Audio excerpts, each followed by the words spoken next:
Biz 8-ci sınıf oxucuları Muqaqali Мәңгілік ғұмыр атты челленджін 8-ci сынып оқушыларынан қабылдап, 8-ci B сынып оқушыларына жолдаймыз.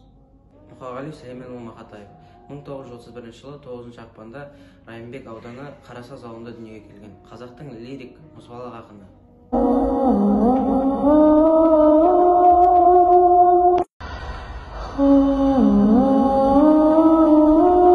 Бөрікті аспан қатып аттан салып, жігіттер мақтан балық, қашаннан қазақ деген сыр мінезді, мақтаусыздан мақтансыз жатқан халық.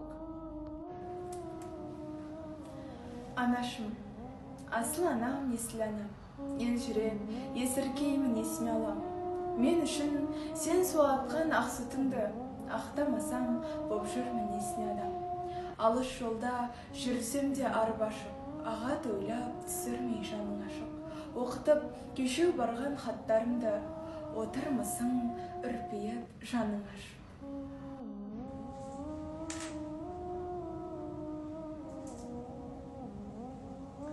Автограф. Көрер едің, шаламын ба отпын ба, білер едің ақынмын ба жоқпын ба. Кектендірген хан жәңкірде жоқ мұнда, кектенетін Мұхаммедте жоқ мұнда. Түсінерен, езбін бәлді ермін бе, байқашы бір артықпын ба кеммін бе. Мен Спартак бола алмадым не шара, сені өзің Цезарь болып көрдің бе. Сырым досы, жырым досы алдыңда, байқашы бір бұқсыдым ба жандым ба.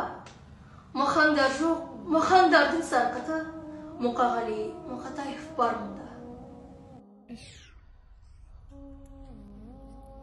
Қалай соғасың қан жүрегің, соғасың әлі өмірің бар біле біле.